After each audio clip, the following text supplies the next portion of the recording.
तो आज का मेरा विषय क्या है कि in which in which group I belong to.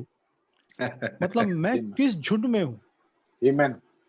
Amen, मैं amen. Good मैं topic. किस झुंड में हूँ। एक्चुअली क्या है ना कि मैं स्ट्रेट वे एकदम सीधा सीधा बोलने वाला हूँ, क्योंकि यहाँ पर जितने सारे लोग हैं सब समझदार है। और उनको ऐसा नहीं कि छोटे बच्चे की तरह उंगली पकड़ के सिखाए और कुछ करे, कुछ समझाए।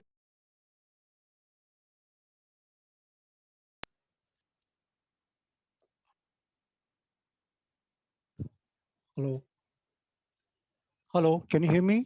Yes, we can hear you. Okay okay. So तो ऐसा कोई छोटा बच्चा नहीं है कि यहाँ पर कोई समझता नहीं है।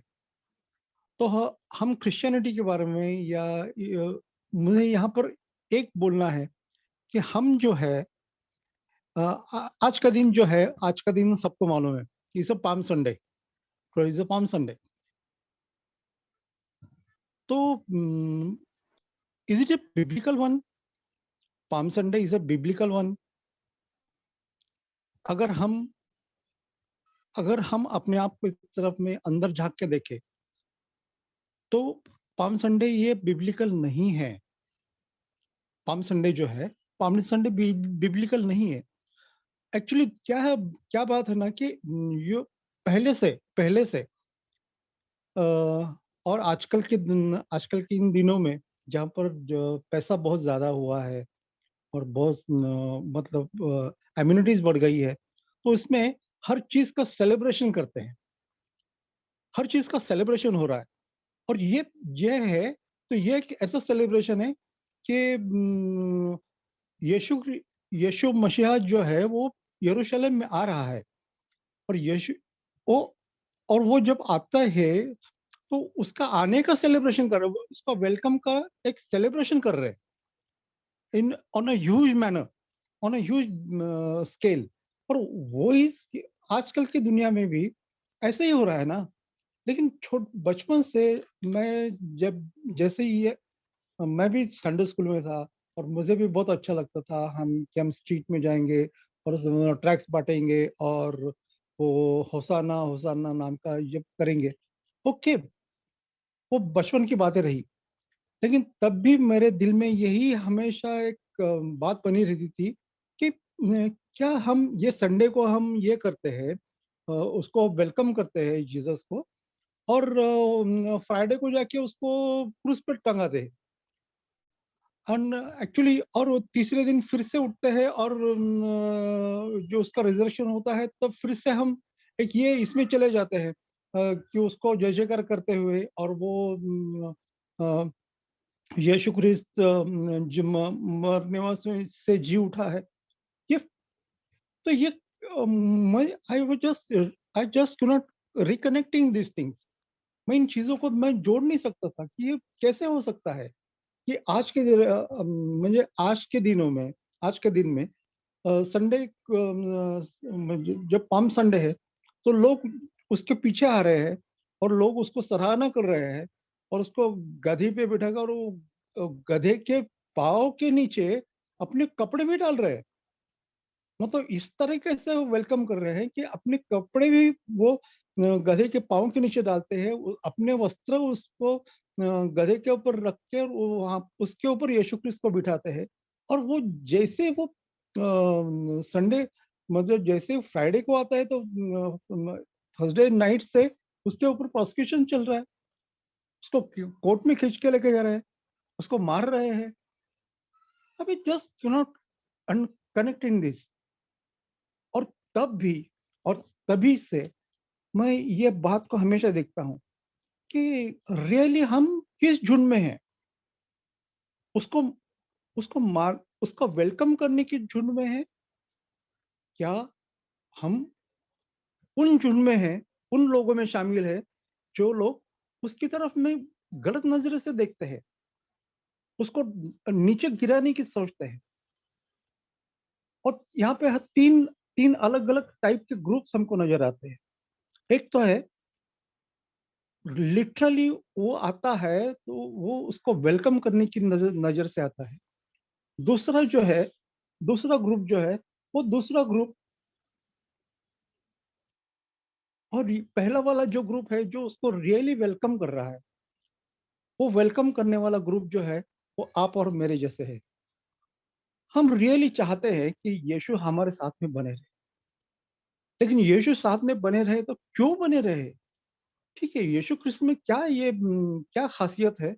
या क्या ये बन रहा है कि वही वो बनाना चाहता है? क्या है? तो ये बात है कि यीशु क्रिस्त जो है, वो यीशु क्रिस्त के पीछे जाना उस समय में, यीशु क्रिस्त टाइम ये समय में कोई आम बात, मतलब कोई स्पेशल बात नहीं थी वो। क्योंकि यीशु क्रिस्त जब भी जाता था, कभी हमने बाइबल में ऐसा कभी भी न्यू टेस्टामेंट में हमको कभी भी ऐसा नज़र नहीं आता है कि यीशु क्रिस्त अभी जस्ट शॉपिंग के लिए गए हैं और अकेले टहल रहे हैं और ये अपने शिष्यों के साथ में बातें कर रहे हैं, गप्पे मार रहे हैं। नहीं, अरे वो तो इतनी भीड़ में लगे रहते थे, तो कभी-कभी उनको खाने को भी नसीब नहीं होता था। तो ये समय में तो मतलब ये उसको उसको साथ में अकेले रहना, अकेला कभी हम एक्सपेक्ट कर ही नहीं सकते थे। तो ये जो है, तो ये इतनी भीड़ में ये करने वाले तो लोग क्या कहेंगे? दूसरी जो लोग थे, वो तो मतलब अ, उसके पीछे आने वाले लोग जो है, उसमें से कुछ लोग ऐसे थे, जो खाने के विषय में थे। क्योंकि उसके साथ में रहेंगे, तो 3-3 4-4 दिन उसके पीछे वो घूमते हैं और यीशु क्रिस्त उसको खाने की तरतूत बना देता है, तरतूत कर देता है।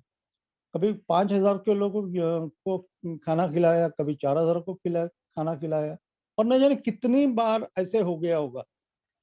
ये तो 2 ही इवेंट इसने मेंशन किए हैं। लेकिन खाने के बारे में हो सकता है कि उसने कई बार किया हो। क्योंकि यूहन्ना के इंजील में ऐसा लिखा है कि उसने ऐसे बहुत सारे काम किए हैं, ये जो हम अगर मैं उसको लिखूँगा, तो उसकी उसकी किताबें दुनिया भर में नहीं समा सकेंगी। तो हो सकता है, तो ऐसे भी लोग उसके वो झुंड में थे, और ऐसे लोग थे कि जो उससे जलन करते थे, उससे जेलस थे। तो शास्त्री और फरीसी जो थे, जो उसके फरीसीज और ये बाकी लोग थे, वो उससे जलन थे, क्योंकि वो जो उनके पास जो अधिकार था, लोगों के ऊपर जो उसका कमांड था, वो वो जो जो अधिकार वो उसको छूटने, दे वर लूजिंग इट। उनको उनकी बहुत बड़ी उनकी ये थी, मतलब वो जलन थी कि अगर ये आता है तो हमारा तो बेड़ा गर्क है। वो तो मतलब वो तो, क्योंकि वो सीधा-सीधा शास्त्री और फरीसियों को बोलता है, और तुम तो कब्र हो, तुम्हारे अंदर जितनी गंदी बातें हैं, वो सीधा-सीधा बोलता है, और तुम तो कब्र जैसे हो। तो ये जो है, मतलब वो उनको उनको उनसे डर लगता था। इनफैक्ट वो उनसे डरते थे। जलते थे तो ये तो बात है, लेकिन डरते थे, क्योंकि वो उनकी सच्चाई सामने लाता है। तो वैसे भी लोग थे, और इसके लिए वो यीशु को कहते हैं कि तुम उन लोगों को बोलो कि जो तुम्हारे पीछे चल रहे हैं, और वो होशाना होशाना बोलते हैं, और उनको चुप कराओ। तो यीशु क्रिस्त कहता है, अगर वो नहीं बोलेंगे तो रास्ते के पत्थर बोल उठेंगे। तो रास्ते के पत्थर का मतलब क्या होता है? हम बाइबल में से देखेंगे तो रास्ते का पत्थर क्या मतलब होता है? तो उसके तो बहुत सारे मतलब है, लेकिन जो पत्थर है उसका बाइबल में एक कुछ खास चीज़ों के लिए इस्तेमाल किया गया है, और खास बातों के लिए उसमें वो दर्शाता है। कुछ खास चीज़ें वो दिखाता है। पहली बात ये है, पत्थर जो है, वो पथराव करने के लिए, स्टोनिंग करने के लिए वो पत्थर इस्तेमाल किया जाता था। और ऐसा ही पथराव उनके मन में था कि अगर बाकी लोग जो मतलब ये अपने आप को अगर खुदा कहें तो इमीडिएटली वो उसको पथराव करेंगे, लेकिन तब यीशु कहता है उनको, again it's again it's a divine thing. यीशु उनको क्या कहता है कि अगर ये नहीं बोलेंगे तो रास्ते के पत्थर बोल उठेंगे। तो रास्ते के पत्थर क्या बोल उठेंगे, और रास्ते के पत्थर क्या बोलेंगे? हाँ, ये इन्होंने निर्दोष के ऊपर मुझे चलाया था, निर्दोष के ऊपर मुझे चलाया था ये। और दूसरी बात, आज के दिनों में, आज के दिनों में अगर वो होता तो उनकी हमारे लिए वो पत्थर क्या है? तो पत्थर वही है जो आपके हाथ में मोबाइल है, जो आपके हाथ में जो आपके घर पे टेलीविजन है।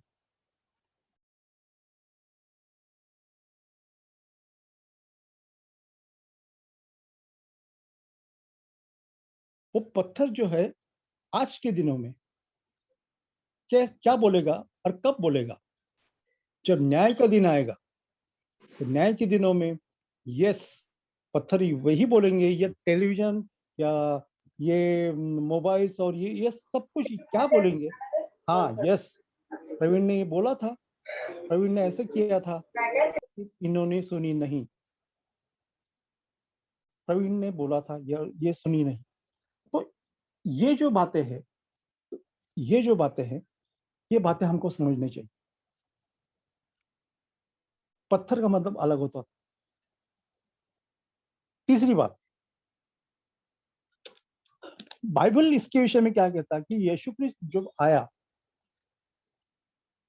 हमको हमें जैसे मैंने शुरुआत में ही बोला था कि यीशु मसीह जब आया था तो लोगों ने उनको बहुत वेलकम किया, लेकिन जैसे ही वो यरूशलेम के पास में आता है, तो यरूशलेम के पास में आता है तो क्या होता है?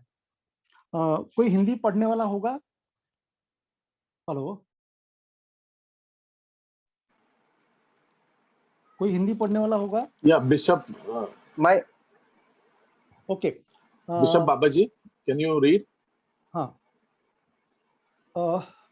या if possible, otherwise it's okay. या लूका रचित सुसमाचार उसका 19 अध्याय और 29 वचन।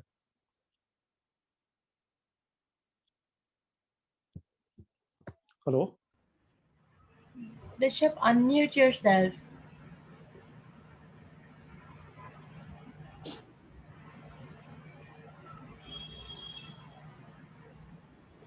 Bishop, unmute yourself. Bishop, you are still on mute.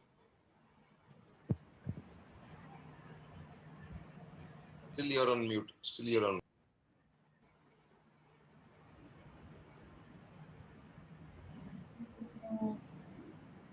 Unmute झालं नाही. आता झालं. Yes. Okay Yes.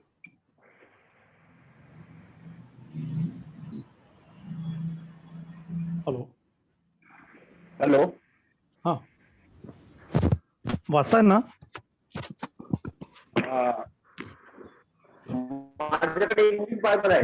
हेलो हाँ, हेलो, इंग्लिश बायबल, इंग्लिश चालेल ना? इंग्लिश मध्ये ओके, नहीं हरकत नहीं, इंग्लिश तो चलेगा, कम ऑन, मैं हिंदी में पढ़ूं क्या पास्टर? चलेगा ना? अच्छा, मैं हिंदी में पढ़ता जो हूं। भी पढ़ सकता है पढ़िए प्लीज. अच्छा मैं पढ़ता हूँ। Thank you, लूका जी. उसका 19 उसका 29 वर्स पढ़ता हूँ। हाँ, हाँ, जब वो जैतून नामक पहाड़ पर बेतफगे और बेतनिहा के पास पहुंचा, तो उसने अपने चेलों में से 2 को ये कह के भेजा। आगे पढ़ो। सामने के गांव में जाओ। हाँ, सामने के गांव में जाओ और उसमें पहुंचते ही एक गद्दी का बच्चा जिस पर कभी कोई सवार नहीं हुआ बंधा हुआ तुम्हें मिलेगा, उसे खोलकर ले आओ। यदि कोई तुमसे पूछे, नहीं, बस बस बस, नहीं, गलत कोई हो गया वो। ऐसा ऐसा लिखा था, ऐसा लिखा है बाइबल में कि जब वो यरूशलेम के पास में पहुंचा, जैसे ही वो यरूशलेम के पास में पहुंचा तो वो उसने यरूशलेम को देखा और वहां पर वो रोया। ऐसा है कि लिखा है कि उसने उसकी तरफ देखकर विलाप किया और उसकी तरफ विलाप करके उसने ये बोला कि मुर्गी जैसे अपने बच्चों को इकट्ठा समेटने की कोशिश करती है, उसी प्रकार मैं तुम्हें समझने की कितनी बार कोशिश की लेकिन तुमने कभी बात मानी नहीं। यीशु क्रिस्त बाइबल में ऐसा मतलब बहुत सारे टाइम पे ऐसा बोला जाता है कि यीशु क्रिस्त सिर्फ एक बार रोया था और उसमें that is the smallest verse. लेकिन ऐसा नहीं है, यीशु क्रिस्त 2 बार रोया है जैसे बाइबल दिखाती है, बाइबल में जो रिकॉर्ड किया गया है। और बहुत बार ऐसे मिस इंटरप्रिटेशन होते हैं, लेकिन यीशु क्रिस्त ने जो विलाप किया है, जो रोए है वो, तो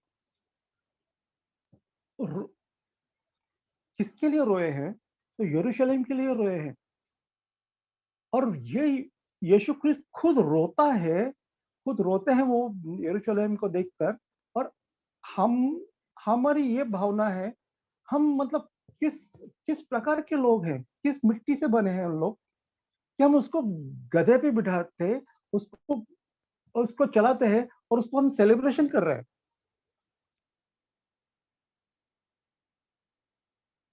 हमें हमें इतनी भी मतलब हम इतने बेशर्म हुए हैं कि यरूशलेम में वो आ रहा है और यरूशलेम में आ रहा है उसके बावजूद भी हम उसकी सेलिब्रेशन कर रहे हैं। और इसी बात को लेकर के एक एक साम है, एक स्तोत्र संहिता, एक भजन संहिता में एक साम एक चैप्टर ऐसा है 118। It is called the central chapter of the Bible. और ये बहुत मतलब इतना कॉम्प्लिकेटेड है, इतना कॉम्प्लिकेटेड है कि आज तक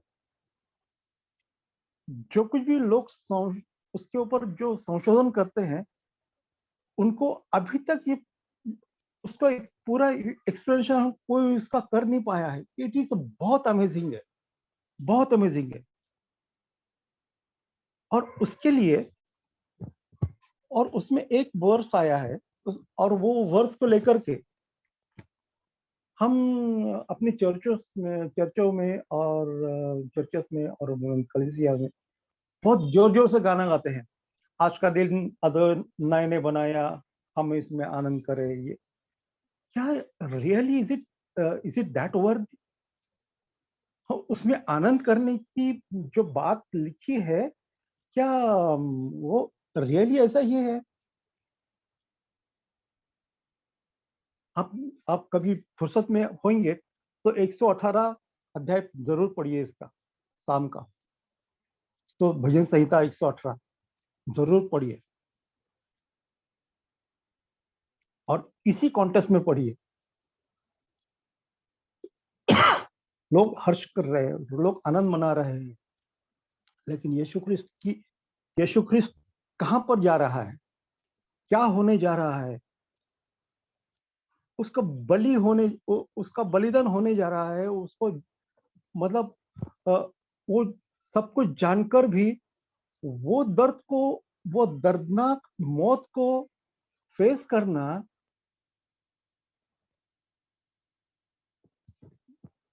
वो मानसिक वो फेस करना तो दूर है, शारीरिक दृष्टया, शारीरिक तौर पर वो फेस करना ये दूर है, लेकिन वो मेंटली कितना डिप्रेस्ड हो गया होगा, कितना डिप्रेस्ड हो गया होगा।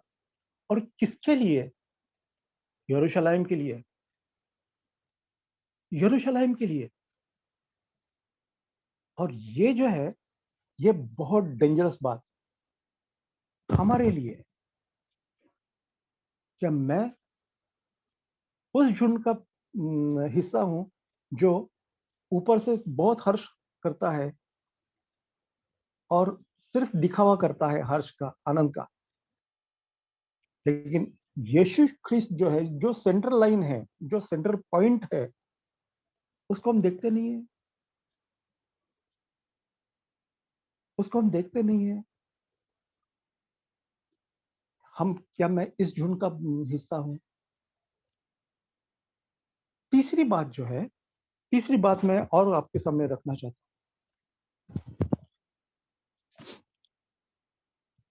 और एक झुंड में कुछ लोग ऐसे भी है, वो झुंड में कुछ लोग ऐसे भी है कि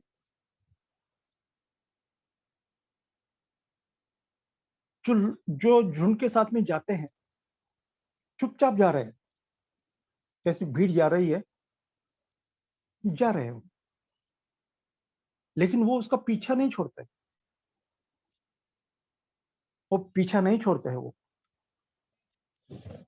वो यरूशलेम के मंदिर में जाते हैं, और यरूशलेम के मंदिर में जाकर यीशु ने क्या किया आपको सबको मालूम है। इसके पहले वो वो एक नम्र राजा था, वो नम्र था, वो बहुत संवेदनशील था। और ये जैसे वो मंदिर में जाते हैं तो क्या करते हैं, उनके हाथ में क्या आता है? उनके हाथ में चाबुक आता है, और चाबुक से वो किसको मारते हैं? चाबुक से वो किसको मारते हैं? You surprise. वहां पर जो उसने, जो मंदिर में जो उसने व्यापार देखा है, वो व्यापार कौन करता था? तो मंदिर के लोग थे, मंदिर के ही याजक पुजारी वगैरह थे, वो मंदिर के ही लोग थे, और वो उनको मारता है। और स्पेशली किसको मारते हैं मालूम है? जरा पढ़िए उसको, ढंग से पढ़िए, आराम से। उसने तो गधे और ये भेड़ बकरियां, उनको, उनके साथ ये थे, लेकिन उसमें और एक चीज का उल्लेख है। भेड़ बकरियों के साथ में वो और एक चीज बोलते थे, और उसके बाद उसके लिए यीशु क्रिस्त बहुत ज्यादा संतप्त हुए, बहुत ज्यादा क्रोधित हुए, और वो थे कबूतर, कबूतर बेचने वालों। कबूतर बेचना ये अच्छी बात नहीं थी यीशु क्रिस्त के नजर में, क्योंकि कबूतर ये पवित्र आत्मा का दर्शक है। आप पढ़ के देखिए, पवित्र आत्मा का दर्शक, और उसी को लेकर के यीशु क्रिस्त ने उनको मारा है चाबुक से। और तब उसके खिलाफ जाने के लिए, उसको उसको पकड़ने के लिए किसी की हिम्मत नहीं बनी, किसी की हिम्मत नहीं बनी। ये बहुत डींगा मारते थे कि हम ऐसा करेंगे वैसा करेंगे, नहीं। जब तक उसका टाइम नहीं आता है तब तक आप उसको छू नहीं सकते।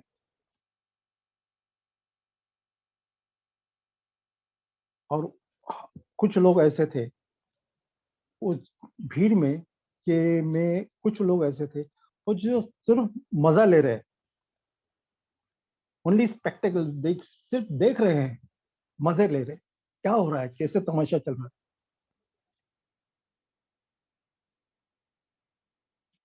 कैसे तमाशा चल रहा है। और कुछ लोग सबूत इकट्ठा करने के लिए भी पीछे पड़े थे, क्या इसके मुंह से कभी गलत शब्द, ये चीज निकले, और कभी हम उसको पकड़ लें।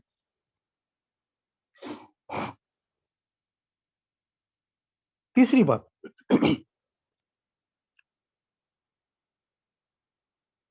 कुछ लोग थे तो उन्होंने उसको बिल्कुल, मतलब उसके पीछे पीछे चलते रहे। मतलब उन्होंने ये नहीं देखा कि दिन है, रात है, दोपहर है, क्या है, कैसा है, नहीं, उनके पीछे चलते रहे। और क्योंकि यीशु क्रिस्त को जब कोर्ट में लाया गया और उसके ऊपर जो कोर्ट की कार्रवाई चल रही थी, तो रात के 2 बजे थे, 3 बजे थे, 4 बजे थे, हो सकता है कि 5 बजे भी होंगे, क्योंकि क्योंकि वो जो है, यीशु ख्रिस्त ने खुद बोला था पतरस से, जब तक तू 3 बार मुझे मुकर जाएगा, तब तक ये बांग नहीं देगा, मुर्गा बांग नहीं देगा। और तब जाके वो मुर्गा बांग देता है, जब ये 3 बार। इसका मतलब क्या है कि रात भर वो कार्रवाई चलती रही और लोग उसके वहां पर थे, उसके पीछे थे। फिर आगे चल के आपको स्टोरी मालूम है सब कुछ। उसको मारा गया, उसको उतारा गया, कब्र में रखा। यहाँ पर भी बहुत बड़ी एक जो जो ट्रांसलेशन किया है, या जो तो ट्रांसलेशन करते करते शैतान भी इतनी अच्छी चालें चलता है ना कभी कभी, तो हम रियली सच्चे लोगों को, सच्चे विश्वास धरने वालों को वो अपने रास्ते से, अपने विचारों से वो बहका देता है। और मेरा बाइबल झूठा है ये साबित कराता है, लेकिन ऐसा नहीं है, लेकिन ऐसा नहीं है। खैर, ये तो बहुत दूर की बात है और इसके लिए बहुत टाइम लगेगा। तो ये बात, ये यहाँ पर मैं ये विषय में मैं बात नहीं करूंगा अभी। तो तो क्या, और जब रियली उसका पुनरुत्थान जब हुआ, उसका रिजरेक्शन जब हुआ यीशु क्रिस्त का, तब जाकर वो रियली वो, वो गुफा में जाकर या कब्र पे जाके उसकी तरफ देखने का भी किसी का साहस नहीं हुआ। जो डर रहे थे वो, जो जो इतनी जोरों शोर से वो बोल रहे थे, वो इतनी जोरों शोरों से बोल रहे थे कि वो भी मरेगा, उसको मार दो, और उसको, उसका खून हमारे बच्चों के ऊपर आ जाए, हम परवाह नहीं करते। ये सब कुछ हुआ, लेकिन जब उनको मालूम हुआ कि वो जीत चुका है, जिंदा हुआ है, उसको जाके उनको वेरीफाई करने की कोई हिम्मत नहीं बनी, बल्कि उन्होंने ये कर दिया, ये फैला दिया कि जो उनके शिष्य आकर के लोगों को, मतलब जो जो पहरेदार में थे, उनको पैसा दे करके उसका शरीर लेके गए, चुरा के लेके गए। It was just not possible sir, it was just not possible, क्योंकि उसके ऊपर सील किया गया था पत्थर। और दूसरी बात, वो पत्थर हिलाना चलाना इतना आसान काम नहीं था, इतना आसान काम नहीं था।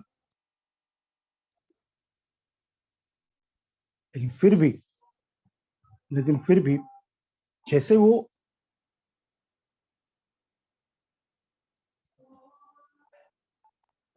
जैसे वो रिजर्वेशन हुआ, तब उसके बाद में आज तक ये एक तीसरा झुंड बना है, चौथा झुंड बना है। हाँ, उठा होगा, हाँ भी ना भी। कोई डंकी की चोट पे अगर बोलता है ना कि हाँ मैं विश्वास रखता हूँ, ओके, प्रभु के ऐसे लोग चाहिए। लेकिन आधे अधूरे विश्वास वाले नहीं चाहिए। वो गिरगिट की तरह होते हैं, गिरगिट, गिरगिट समझते ना आप? वो हमेशा, वो जो ये होता है ना, बॉडी होती है अपने दो चीजों को ये करने वाली, कोई गार्डन में होता है, तो दो गार्डन अगल बगल में हो तो उसके बीच में ये लगा, ये फेंस लगा रहता, तो फेंस में के ऊपर में एक रहता है वो गिरगिट, हमेशा वो फेंस के ऊपर ही रहेगा। इसलिए इधर से आता वो चीज और उधर से जाती हुई चीज हर एक को वो देख सकता है आराम से, और उसको जहां पर सेफ लगे वहां पर वो कूद जाता है। 50-50 हमेशा रहता है। और ये चीज जो है, इस चीज की यीशु को बहुत घिन है। यीशु क्रिस्त नहीं चाहता है ऐसी ऐसी हरकतें। वो हमेशा बोलता है, अगर तुमको अगर तुमको यस कहना है तो तुम यस कहो, अगर तुमको ना कहना है तो तुम ना कहो। लेकिन इसके बीच में अगर तुम ढलते रहोगे या इसके बीच में तुम अगर ट्विस्ट होते रहोगे तो मुझे ऐसे लोगों की, मेरे प्रभु के राज, मेरे पिता के राज के लिए ऐसे लोग मुझे नहीं चाहिए। थॉमस को भी वही कहता है। वो थॉमस को बोलता है कि अरे तूने तो मेरे हाथ में उंगली डाल के देखा है, तू मेरे तो मेरी छाती में हाथ डाल के देखा है, और तभी जाके तूने विश्वास किया है। लेकिन तू विश्वास से बने रहे ना। और उससे आगे चल के वो ये बोलता है, बहुत इंपॉर्टेंट बात है। वो बोलता है, और देखकर विश्वास रखने वाले से ज्यादा न देखकर विश्वास रखने वाले वो धन्यवादी थे, वो आशीर्वादित है, वो ब्लेसेड है। मैं कहाँ हूं? मैं कौन से झुंड में हूं? मैं देखकर विश्वास रखता हूं कि अनदेखी चीजों पर विश्वास? मैं ये बिल्कुल नहीं कहता कि अनदेखी चीजों मतलब बगैर कोई देखे और या कुछ किए मैं अंधश्रद्धालु हूं। नहीं, अंधश्रद्धा नहीं है। लेकिन अंदर एक विश्वास नाम की चीज होती है। अगर मैं इसके पीछे चला हूं तो वही सही करेगा। मैं कहाँ, मैं कौन से झुंड में हूं? हमको हमेशा ये बात को देखना है, हमको हमेशा ये बात को सोचना है।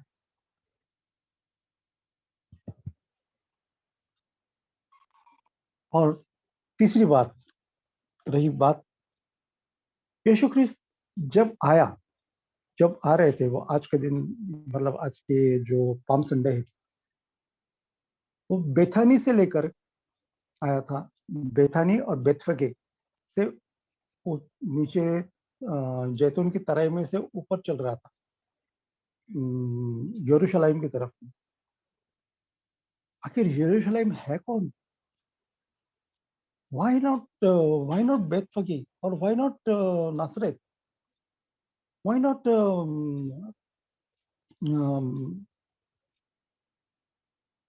Bethlehem? बेथलेहम क्यों नहीं गया वो? नासरत क्यों नहीं गया वो तो उसका वहां पर उसका बचपना गया है। भाई यरूशलेम, यरूशलेम क्या है? हम प्रेरितों की किताब या एक्ट्स चैप्टर 1 में देखेंगे। आप पढ़िए जरा, उसको आराम से पढ़िए। उसमें क्या कहता है कि जैसे तुम्हारे ऊपर पवित्र आत्मा आएगा, तुमको सामर्थ प्राप्त होगा, और तुम जाकर मेरे वचनों को के साक्षी बनोगे।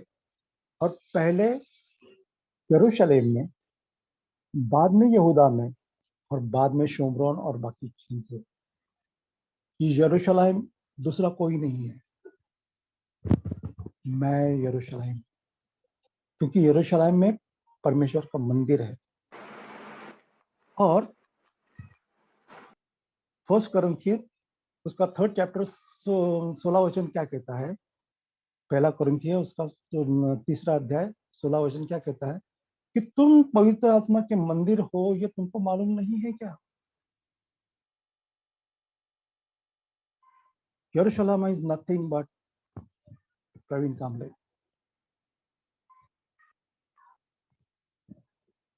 Jerusalem is nothing, nobody other than you. Amen, brother. Amen. ये सबसे बड़ी बात है और आज हमारे अंदर आना चाहता है, हमारे अंदर आना चाहता है। और जैसे वो अंदर आएगा, जैसे उसने यरूशलेम में किया था, जैसे उसने यरूशलेम में जाने के बाद में किया था, मंदिर में पहले उसने सब कुछ साफ सुफ कर दिया।